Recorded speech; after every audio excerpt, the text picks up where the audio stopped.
Hello and welcome to Gaming Knuckleheads Talk. And tonight I am disappointed because I wanted to see what the stream going live looked like. So I decided to watch the intro countdown, and wouldn't you know it, the damn thing never went live, even with the delay. In fact, for some reason, my phone still shows that we're not live, even though we are live. Try and figure that one out. Oh, I refreshed the stream, so it should be. It's showing us live now. It's a thing with my phone. Don't worry about it. Anyway, tonight we are beginning something new that we have not done before. And we did say we were going to start getting experimental with the show. So tonight, we're going to be discussing a whole game franchise. We're going to talk about our likes. We're going to talk about our dislikes. We're going to talk about upcoming shit. We're basically just going to talk the franchise in general. And for the debut of talking about a whole franchise for a podcast, we decided to go with Sonic the fucking Hedgehog.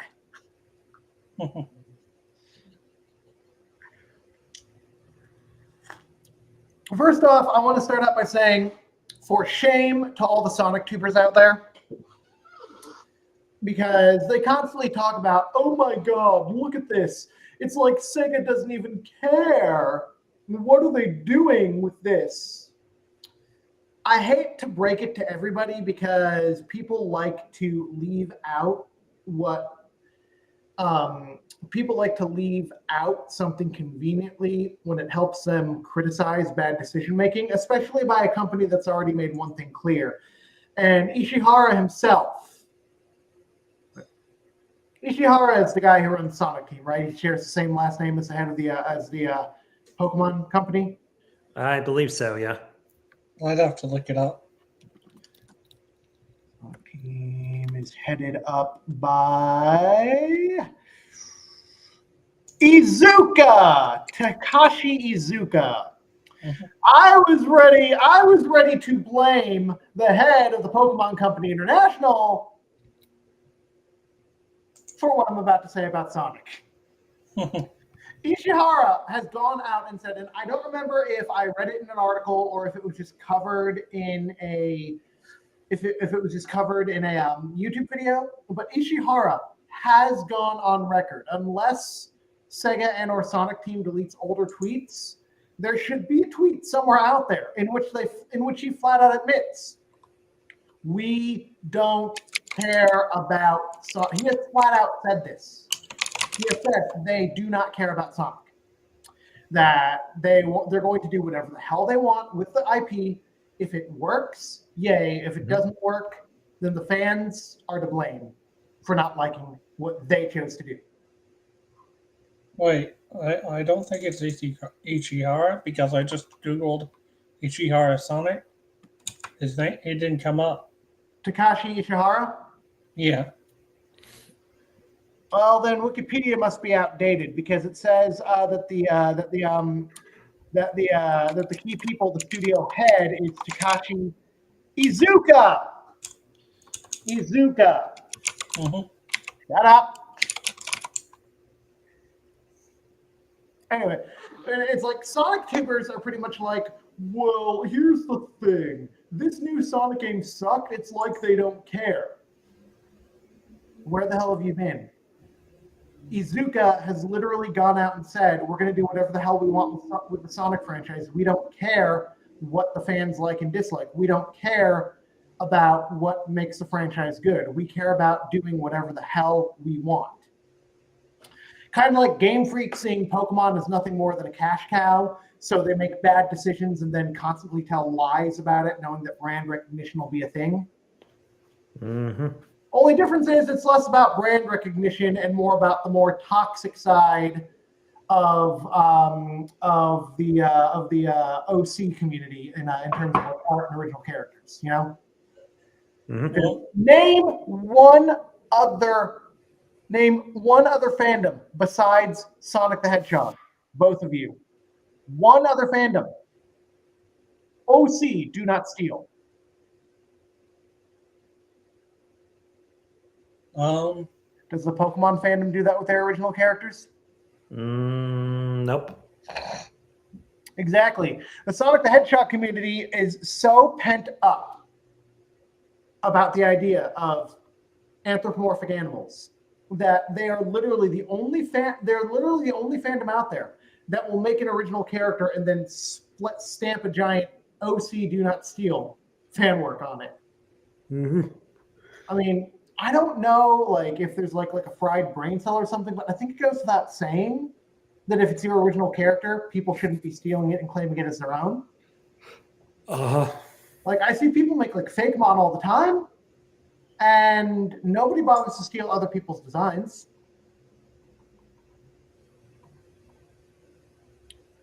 I mean, and maybe this is speaking as someone who doesn't really play around with OCs or anything, but I feel like the OC side of the Sonic fandom tend to be a little lacking in common sense, but that's just me. Yeah. Oh yeah, I forgot to tell you, dude. This is pretty much throw anything out there and see what sticks in the wall. Mm-hmm. Well, I wish they would make a Sonic like thing like Mario Maker. Yeah, like a Sonic Maker. Mhm. Yeah, that actually would be a good idea. Mhm. Well, here's the number one question. Because, okay, first off, Team Sonic Racing is considered not as good as Sonic and Sega All-Stars, which is like Sega in general, not just Sonic. Mhm. But can we get Sonic Maker to be like Sonic and Sega All-Stars Racing and less like Sonic Shuffle? I've never played it, so I don't know. I've never played it either, but I've seen people play it. is it as bad as everyone says? Yes. It's kind of like what I said to you, Matt, like I think it was last month, when I mentioned that when you said that you thought Sonic 3D Blast, even though you've never played it, doesn't seem as bad as I made it sound. It's like if you watch Sonic Shuffle and you're, oh yeah, that is not a good Mario Party copycat. You know, it's like Sonic 3D Blast. It's kind of like that. It's not a gigantic train wreck, but it is like, put it to you this way, Sonic Adventure is the better example of how to make Sonic into a 3D platformer. Mm-hmm. And 3D Blast moving into Adventure has shown that 3D Sonic has been less about platforming and more about having platforming, but also being very experimental. Like 3D Sonic can't decide what it wants to be. Mm-hmm. Well, I can agree with that. Yeah. Yeah. I mean, I enjoyed the first Sonic Adventure, but I never played any of the others. So, well, I've played a little bit and seen Sonic Adventure 2 in action. Basically, there's three styles of play. Sonic and Shadow are traditional 3D platforming. Yep. Eggman and Tails ride around in mechs. You could say it's platforming, but it might be a bit more akin to run and gun. Yeah. You're running around in a mech, lining up you can target multiple enemies at once and fire on them all. I know you don't really see shit like that in traditional run and guns like Metal Slug or Gunstar Heroes, but neither of those are 3D. So yeah, and then Knuckles and Rouge is just one gigantic circular arena where it ends when you collect all three shards of the Master Emerald by deciphering clues. Yep. So is Sonic Adventure 2 really a 3D platformer? Well, by that logic, Sonic Adventure Original isn't really a 3D platformer either. Yeah, but mostly because Big basically just does 5 stages where all he does is fish. Yep. But that's also with the other characters as well, if you think about it.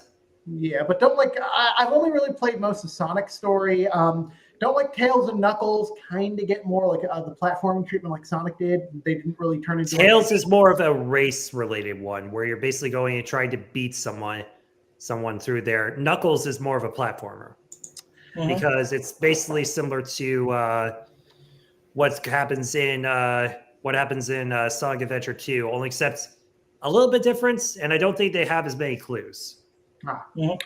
Because it's like basically the Sonic Adventure games are akin to the upcoming Princess Peach Showtime. It's like it's an action adventure, but it does like a whole bunch of experimental shit. Like I played the demo. The first stage is pretty much like go through the side scrolling stages, but it's not like a platformer. It's like imagine a platformer, but if there was no end goal, you just got to a boss, and there were no like pits or like lava or shit like that. Yep. Yeah. Mhm.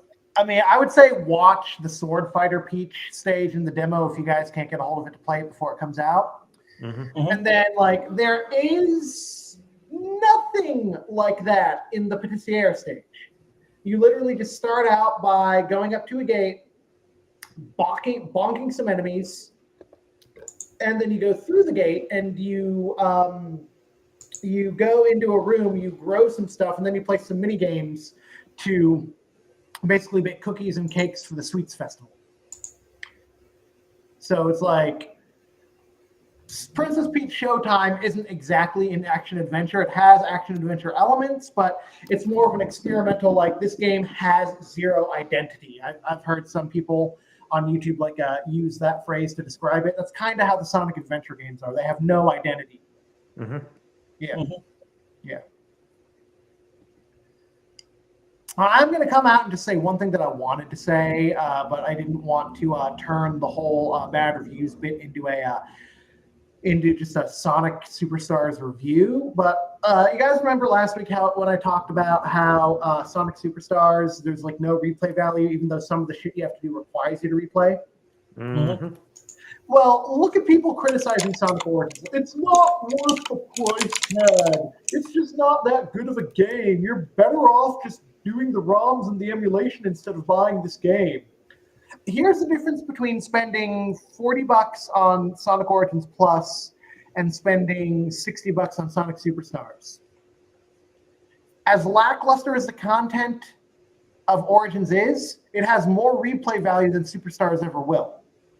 It might be lackluster in content, and they might have made some bad decisions by just porting the entire Game Gear library, especially not taking the Master System versions of 8-bit Sonic 1 and 2 to get rid of the screen crunch. And it's mostly just unless you're like sadistic enough to play the Game Gear titles in their crappy emulated ported form, it's really just 4 games with 4 characters. But there's infinite replay value because of how good those 4 games are. I mean, Sonic the Hedgehog, the original, has elements of bad level design, starting with Spring Yard and moving onward. But at least Starlight and Scrap Brain are tolerable compared to Labyrinth. It's like they could have at least reprogrammed Labyrinth a little to make it a bit more bearable, get it on the level because I don't know, maybe like use like the stage select code in each game. But Marathon, the underwater segments of Hydrosity, Tidal Tempest, Aquatic Ruin, the underwater segments, and Labyrinth Zone, and tell me that Labyrinth Zone plays completely differently than the other 3 and plays worse than the other 3. Because if you can say this definitely feels different compared to the games that came after, and the physics for the underwater have improved, well, that's pretty much just like they could have at least tried to update the physics in some point, you know? Yeah, I mean, but it's still, if you like playing through the game, and I think that Sonic 1, 2, and CD should have taken the save file system from Sonic 3 and Knuckles and implemented it into the anniversary mode so that you can just zip back and replay any stage you want as any character you want in your save file without actually having to figure out how to use the level select code and pair it with a character of choice. I'd have to activate one of the stage select codes again to figure out how that works in the games, because I'm pretty sure I played Hidden Palace in the stage select as Knuckles, but I could be wrong. Yep. Well, I have good memories of Sonic 2 and 3. Yeah. Just like I managed to beat both of them as a kid. and it was just it was pretty fun. Just took a while to do it, but Yeah, I've never beaten the Death Egg Robot in 2 to this day. mhm. But then again, I'm really bad at like zeroing in on the weak spot. So every time I try to hit the Death Egg Robot's weak spot, I always end up touching a part that does the instant kill. Mhm. Thank God for Infinite Lives and Anniversary Mode in Origins, but Mhm. With Sonic 3, I actually bought the Sonic and Knuckles cartridge used around 2012-ish, right? Mhm. It has the dust cover on top intact. Hmm. Like the person who I bought it from, they couldn't charge more than they did because it was in such pristine condition. Like I still have the cartridge in the closet by the front door. I'll have to take a picture of it and show it to you later, Matt. But Brent, you've seen the cartridge from when we hooked up the Sonic and Knuckles to Sonic 2 for channel stuff. Yeah. Tell me that doesn't look like it was brand new out of an original package box. Yeah, you're correct. And I bought it used without its original box on Amazon. So. Oh yeah. And I got it for like 20, 30 something bucks. This guy could have charged like 60, 70 something for it. That's how good condition it's in. Mm-hmm. Oh, yeah. All right, since Matt's got us on memories, Brent, Sonic memories. Let's see. Well, I didn't play the originals myself. I played them a bit later in my life. Mainly that's because when I got old enough, our Sega system was no longer working. We did have Sonic 1 and 2. I know that. My first real Sonic game was playing on the Sega Dreamcast Sonic Adventure, and then playing Sonic Adventure 2. I'm sorry, I had to go there. Mm-hmm. And then playing Sonic Adventure 2 on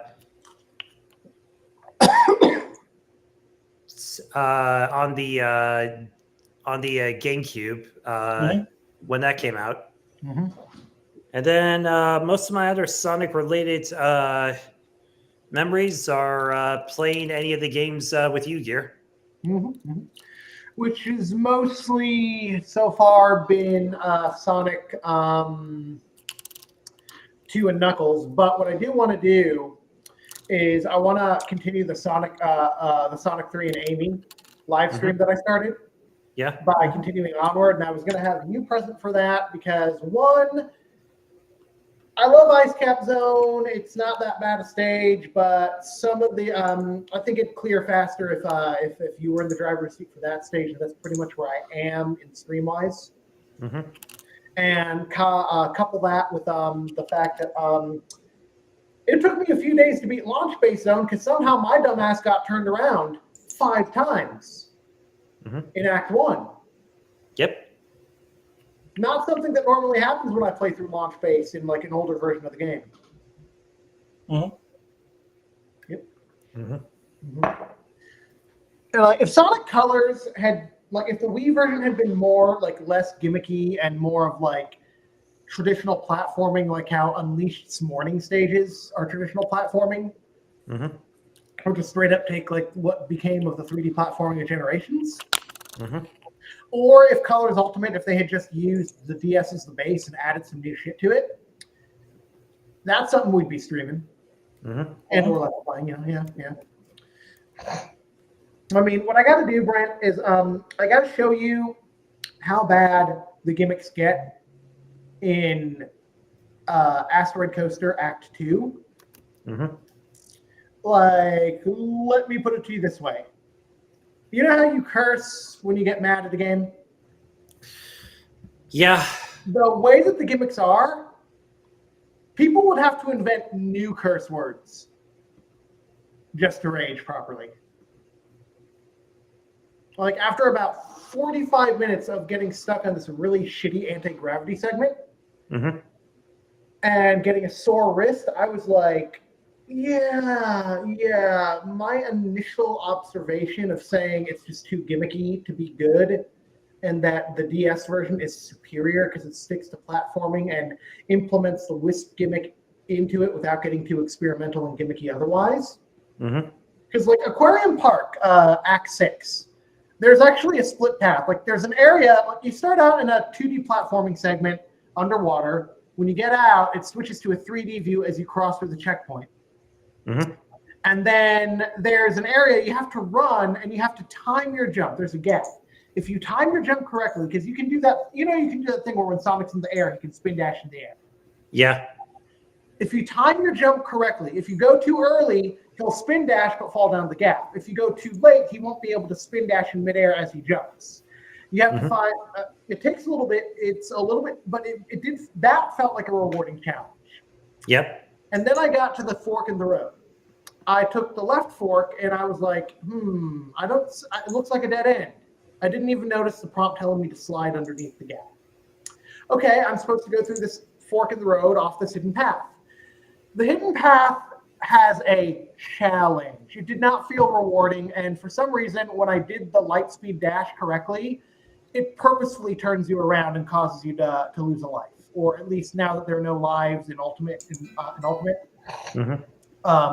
starting from the last checkpoint. Yeah. But like you have to take a hover power up and get to a trail of rings before it ends, use the boost to do a light speed dash through the rings, and then you'll go into a 2D segment where you have to grab a power up, light speed dash through the rings, grab the second power up before it refills. You're suspended over a bottomless pit. Get to the third power up, get to the end, and then jump on some springs to get to the next segment of the level. But when you get to that second power up, that light speed dash, and it's not Joy-Con drift, I can tell you, because my Joy-Cons on my Switch Lite are not drifting at all. It's literally, as you dash, Sonic turns and goes the opposite direction. And then the power-up runs out and you fall to your death. Even if somebody can figure out how to get around that, does that sound like the amount of time you'd spend getting through that segment? Does that sound like a rewarding? Does that sound like you would be satisfied? Like, oh my God, I'm so proud of myself after completing that? Nope. No? It's just bad. It's just bad game development. And the fact that there are people who have said Colors Ultimate and Colors Wii by extension have aged poorly. It's because at the time, people thought that what the game was doing was groundbreaking for Sonic. And now people are just like, wow, these level designs are really bad. But there's still like the hardcore Colors fanboy group that's pretty much like, yeah, it's a great game. You're just haters. I will never get how some people have managed to clear Colors Ultimate with all S ranks and getting all the red rings without hacking or cheating. Like, don't just show me the videos where you've done it. Show me how you did it without hacking and cheating. You would have had to have only played Sonic Colors in the Wii, done nothing but play that until Colors Ultimate came out, and made Colors and Colors Ultimate the only video games you've ever played in your life in order to get that good at that badly designed of a game. Right. Yeah. You too. Talk Sonic. I must drink tea. Well, I think that Sonic has gone through a lot of reboots, over time. Leave 06 out of this.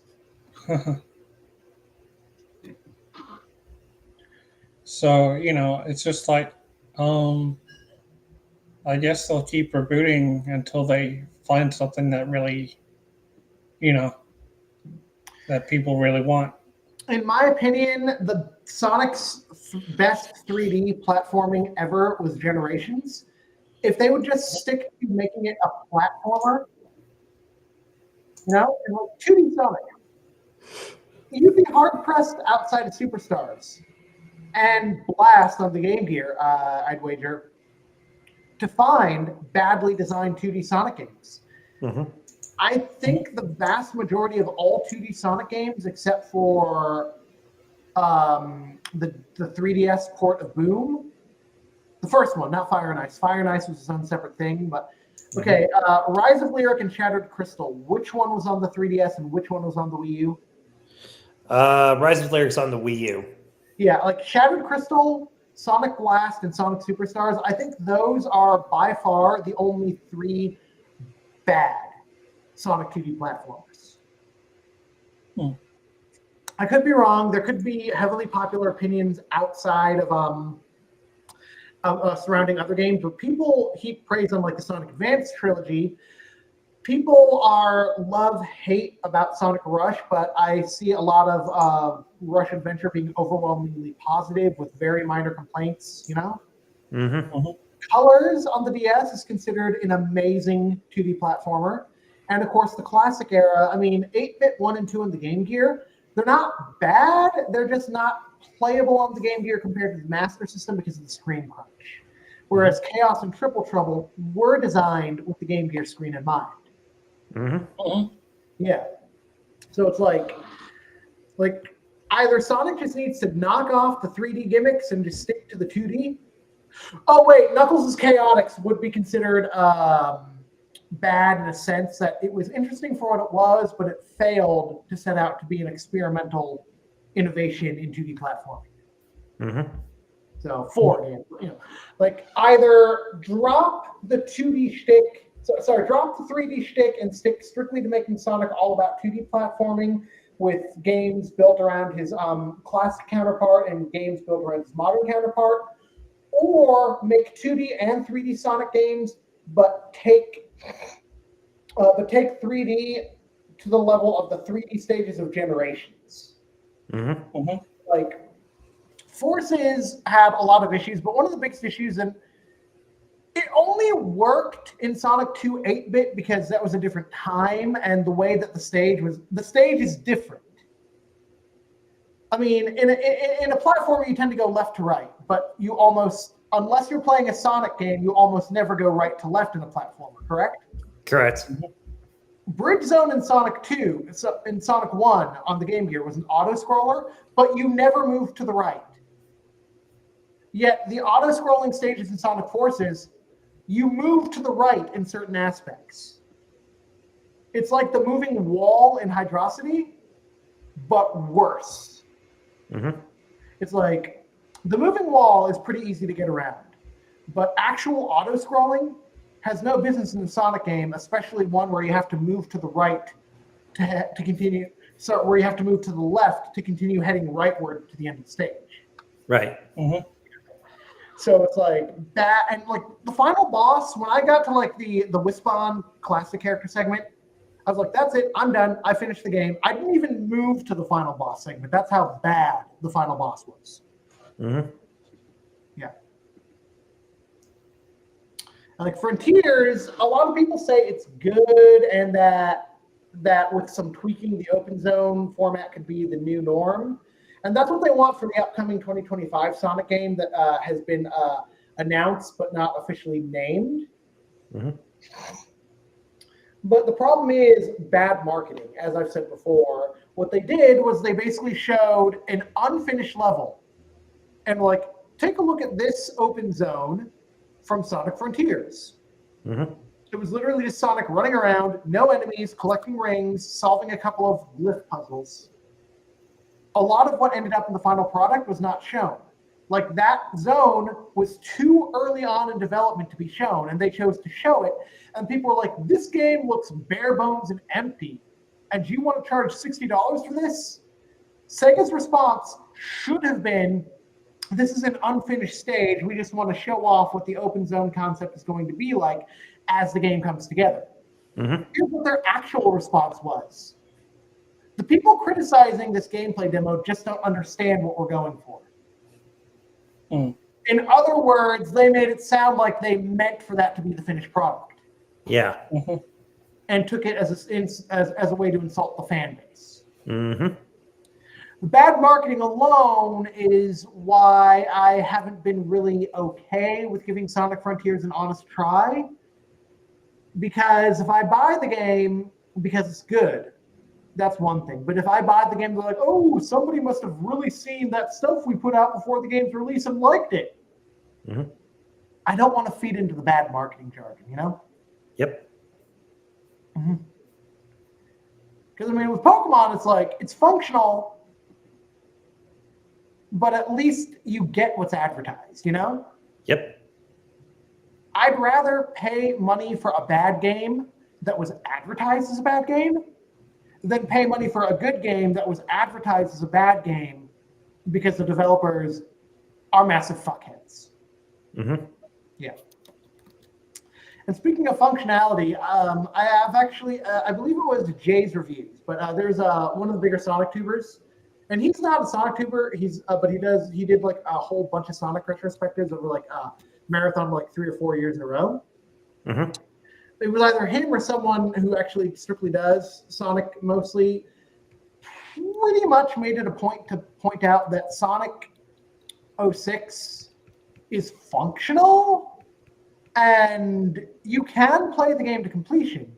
The biggest issues that made it such a disaster are things like the load time, the glitches. You have to work around the glitches sometimes to actually complete the stage. And of course, the bestiality. Let me put it this way. That was not CPR. She was flat out kissing him. Yeah. That literally, I'm pretty sure that's what the scene was going for. Yeah. Yeah.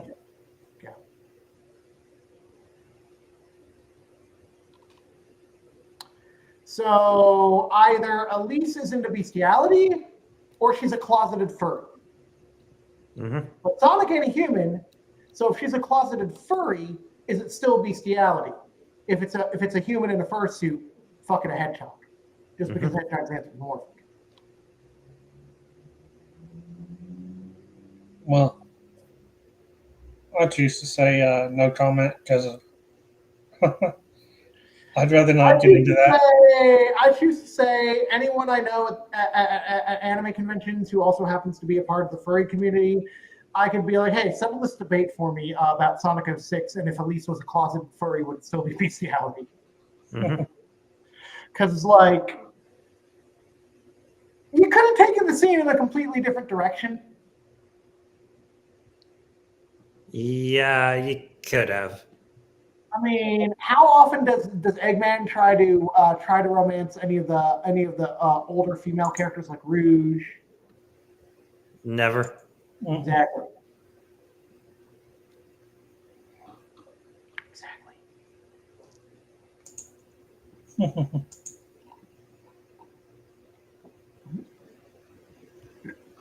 Well, how about I've become so used to Mike Pollock voicing him in the games ever since he got his start doing the voice in Sonic X anime, that hearing the older voice actors like I always forget, it's like Dean or Deem or something like that. Let me look up the voice actor listing. Like Dean Bristow, for example. Like, he did a lot of the game work prior to Pollock, but when you listen to Bristow's older work in like the Sonic Adventure games and Sonic Heroes and compare it to Mike Pollock, Bristow's voice just sounds wrong nowadays. Like, I'm sorry, but Eggman Gary Chalk did not do the voice justice in Sonic Underground. Whether it's animated media or video game media, the only correct way, in my opinion, to voice Eggman at this point is either Long John Baldry, who's technically already dead, so he's out, Jim Cummings, or Mike Pollock. Like, Bristow did a good job back in the day, but once Pollock came in, he became synonymous with the voice of Eggman, especially in the games. And again, no disrespect to Dean Bristow, it's just that he's really doesn't sound like he's an Eggman, you know? And for the chat, that's Deem, spelled D-E-E-M.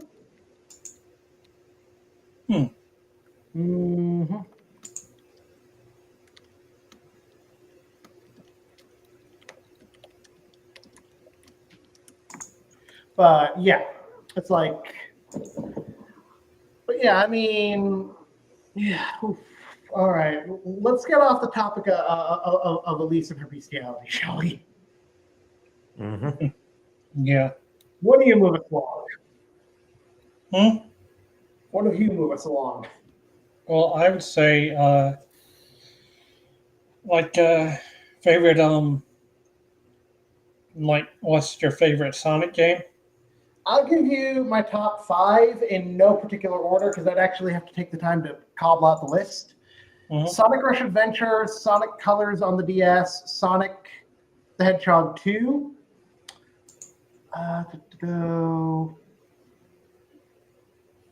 Sonic Generations, both the 3DS 2D port, and I'm counting both the 3DS version and the original version that's getting the remake counted as a standalone.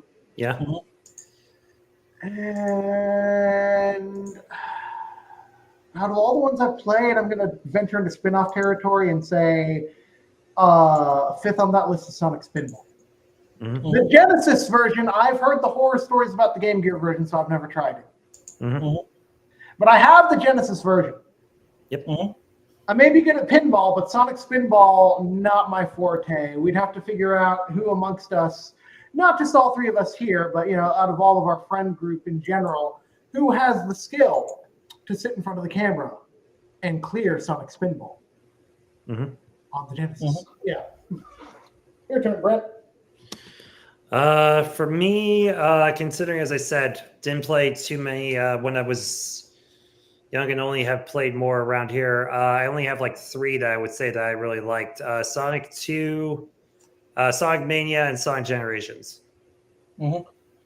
Sonic Mania would have made the list, but I found some of the boss battles to be a little bit on the annoying side. And while I do like that they combine old stages with new stages, after seeing a lot of the lost beta stages from Sonic 2, like Tropical Sun Zone and Madness Mountain Zone, I feel like Sonic Mania could have been like how they took Hidden Palace and brought it into Sonic 2. They could have taken a bunch of lost stages from Sonic games, like taken like a whole bunch of games and like taken their original stages and combined those with some of the older Sonic stages that were cut from development of 2, and made Sonic Mania a look back on what could have been and what now is. It's still a fun game. It's still a good game. It just does not make it into my top 5. If I had a top 6, it would be there, Yeah.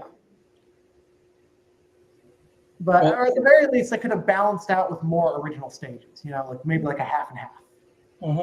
Yeah. Go ahead, Matt. Well, for me, it would be Sonic 2, and then Sonic 3, and then Sonic Adventure, and then Sonic Generations, and then I'd say like Sonic I guess Sonic Mania. I don't know really though. Well, I mean, you guys remember back in 2019, we all gathered together and finished what I started with Mania. Those were fun times. Yep. I mean, if we wanted to play Egg Reverie, we'd still have to go back and get all the Chaos Emeralds. And I think I only have 1 in my save file. And since Kane's not here in the chat to say it, I'm going to say what he told me a couple of days ago. With Sonic Team just not caring and just wanting to do whatever the fuck they want and fuck all else, it's like they should just give the IP to, like, Sonic should stop being like a Japanese owned IP and become, I think Christian Whitehead, I think he's Australian. I think. I'll double check that. Yeah, he's an Australian video game pro. They should just make it an Australian-owned IP where, like, the company that owns it is Australian, but Sega is still the base right holders due to being the original team before they broke off to make Sonic. Yeah. Because, like Origins was all Whitehead and Stealth in their team, Mm-hmm. It was. And then Sonic Team went behind their back, did all that fucking around behind the scenes, and then Stealth said, "This is not the what you people paid for is not what we turned in." Mhm. To say, which means that there was some manipulation done to the game programming after the final draft of the game was submitted for release. Mm-hmm. But it's like, look what they did, and then look at Sonic Mania, and then look at the Steam port. You probably can't unless it's in your library because everything got delisted. But look at it if you can find it. And then look at like the mobile ports. First off, Sonic had no business being on a mobile phone. I bought Sonic 2 on the mobile phone, and after like a day, I uninstalled it. I was like, I'll just stick to playing it with an actual controller the way it was meant. Like it does not translate to touchscreen. Mm-hmm. Like classic Sonic platforming, no. Mobile games, but the point is, look at everything they've done since 2011, and tell me that Whitehead is a man who does not care about Sonic, who does not care about the fans. Mm-hmm. Like my friend Kane said, the franchise and its future would be better off in another developer's hands, much like how people say, give Pokemon to another company who knows what they're doing. Same concept with Sonic.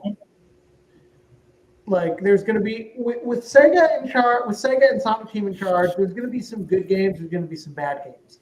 But with a company like Headcanon in charge, you can't tell me that there's going to be a mixed bag. It's either going to be mostly good with a few stinkers down the line, or it's going to be all good. Mm-hmm. Yeah.